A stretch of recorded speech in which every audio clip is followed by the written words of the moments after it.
Considéré comme l'un des jeunes les plus prometteurs en Europe, Fares Shaibi est la cible de plusieurs équipes. Ce mardi après-midi, du côté de l'Angleterre, l'information au sujet de l'intérêt de West Ham est tombée. Rapidement, elle est reprise par plusieurs sites spécialisés. Tandis que l'Eintracht Francfort n'a pas abdiqué et ne perd toujours pas l'espoir de trouver un terrain d'entente avec Toulouse FC, après avoir lâché une dernière offre de 15 millions, le club londonien part avec un avantage certain sur ce dossier. En effet, Fares Shaibi rêve de jouer en Premier Ligue anglaise et West Ham constitue un excellent challenge.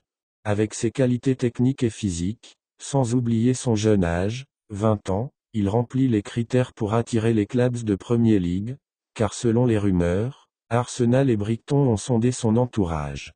Cependant, si jamais il opte pour West Ham, il sera aidé à ses débuts par son coéquipier en sélection nationale Saïd Benrahma.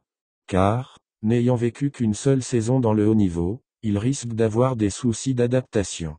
Soit un détail qui peut avoir son importance et jouer en faveur de West Ham, prétendent les observateurs. Rappelons que West Ham a, par le passé, recruté Sofiane Febouli lors de la saison 2016-2017. Une ascension fulgurante. Au début de la saison 2022-2023, Fares Shaibi venait de découvrir à 19 ans le très haut niveau en rejoignant le centre de formation de Toulouse FC. Au fil des mois, il se fait remarquer par ses prestations de haute volée. En janvier 2023, Toulouse FC lui fait signer son premier contrat pro. Son nom commençait à résonner en Ligue 1 avec des statistiques intéressantes. 8 buts, 6 passes décisives, 41 matchs toutes compétitions confondues. Et, cerise sur le gâteau, il est convoqué en mars pour la première fois en équipe nationale en tournant le dos à la sélection française. Aujourd'hui, ce n'est pas par hasard que des clubs UP cherchent à l'engager. Si à 20 ans, il s'illustre déjà par son talent, avec le temps, on lui prédit une carrière riche. Du côté de Toulouse, on se frotte les mains. Avec une valeur marchande qui ne cesse de grimper, le détenteur de la Coupe de France pourrait le vendre facilement à plus de 20 millions d'euros. Il y a quelques mois, on imaginait, à Toulouse FC, que le gamin pourrait, grâce à son transfert, renflouer les caisses du club avec un montant aussi considérable. L'on en sera aussi gagnante. En sélection, il faut toujours avoir des éléments qui évoluent dans des clubs respectables. Le coach national Djamel Belmadi peut se targuer d'avoir dans son groupe des joueurs qui évoluent dans des clubs tops en Europe.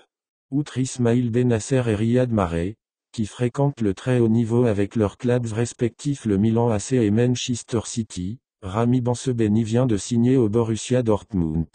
Une équipe qui fait partie des top clubs en Europe. Pareil pour Oussam Aouar qui a signé à la Rome, le finaliste de l'Europa League.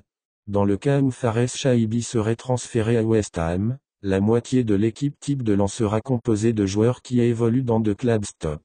Évidemment, cela aura des répercussions positives sur la sélection nationale qui entamera, en automne prochain, des échéances très importantes.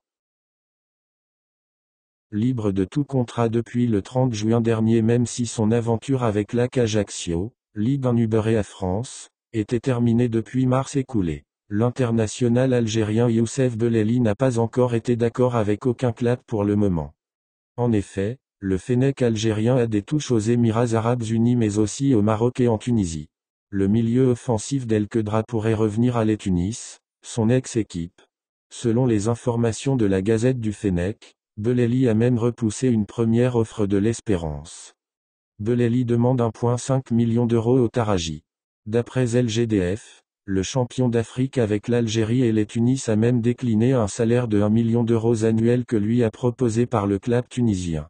Pour revenir chez les Sang et Or, le natif d'El Bayaoran souhaite percevoir 1,5 million d'euros sur l'année.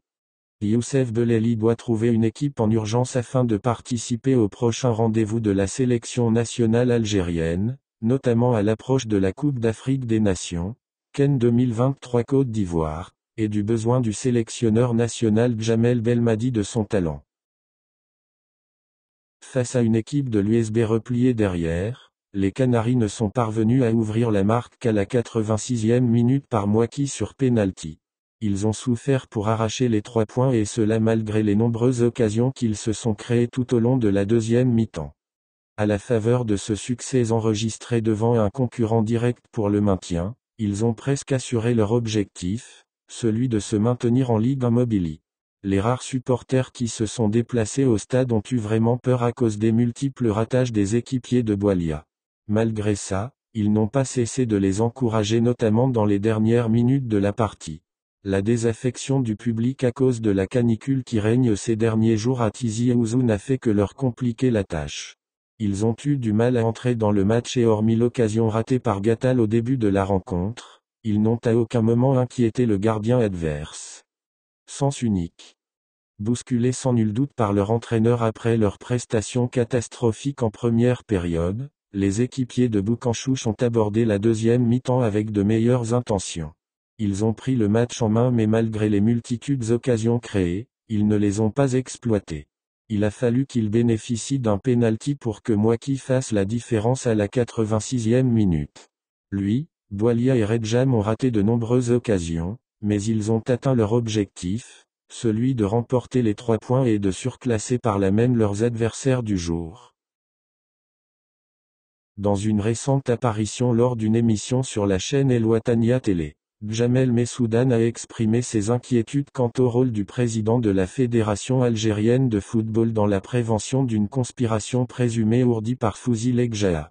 Messoudane a également déclaré que le président de la FAF ne devrait pas se laisser intimider par les manœuvres de Lekjaa. En effet, Messoudane, un personnage bien connu dans le monde du football en Algérie, a suscité l'attention en soulevant des interrogations sur l'intégrité de la FAF et la nécessité d'une vigilance accrue de la part de son président. Selon Messoudane, des informations crédibles font état de manœuvres en coulisses orchestrées par Fouzi Lekjaa, qui occupe actuellement le poste de président de la Fédération royale marocaine de football. Fouzi Lekjaa, une figure influente dans le football africain, aurait été impliqué dans des pratiques douteuses visant à affaiblir l'Algérie sur la scène internationale. Messoudane exhorte donc le président de la FAF à ne pas céder aux intimidations et à prendre des mesures pour préserver l'intégrité du football algérien. La déclaration de Messoudane suscite des réactions mitigées dans le pays. Certains estiment qu'il est important de rester vigilant et d'enquêter sur de telles allégations afin de garantir l'équité dans le sport.